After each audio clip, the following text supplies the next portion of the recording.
I'm not what I think I am. I'm not what you think I am. I am what I think you think I am.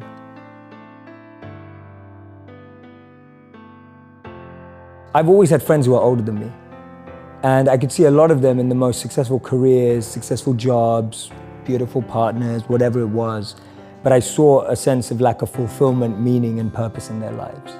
And I've always been an observer, and I would see these people who are like 5 years older than me, 7 years older than me, maybe 10 years older than me. And I'd be watching them and go, is that the life I want? And often the advice I give to people today is fast forward where you are, look at yourself in 10, 15, 20 years time, and ask yourself the question, is that where I want to be? If you're in a company, look at the person who's 20 years ahead of you and ask yourself, is that where I want to be? If you're in a startup, look at where other startups have got to in similar roles and go, is that where I want to be? And if the answer is no, then you need to find a new path. We meet people who are just like us most of the time.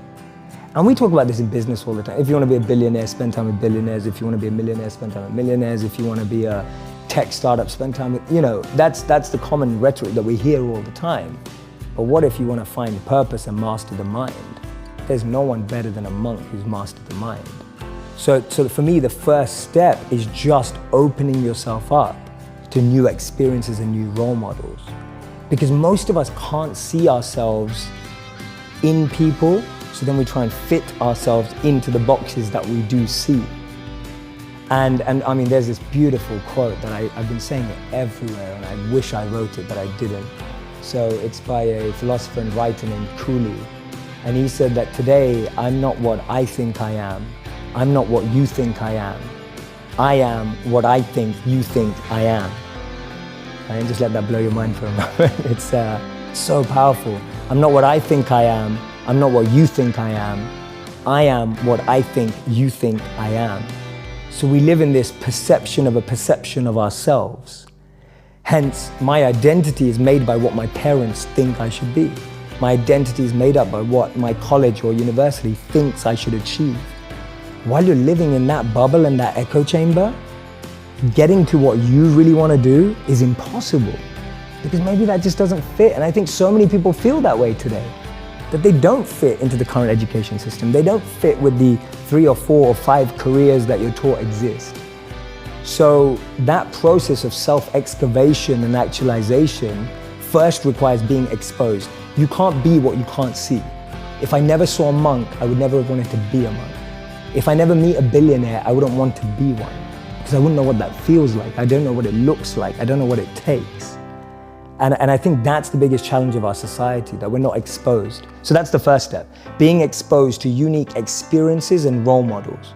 Second step is finding that experience or role model that you're passionate about, and exactly like you said, taking it seriously. Shadow them, network with them, spend time with them, observe them, even from afar. It takes that observation, being addicted to observing that person's lifestyle. And then the third step is going yes or no. Does that work for me? Not everyone who's going to go off and become a monk is going to feel like the way I did, and that's cool. But not everyone is going to go and follow and shadow a billionaire and go, that's exactly the lifestyle I want. They may want the result, but do they want the hard work that goes with it? And so for me, that's the third step.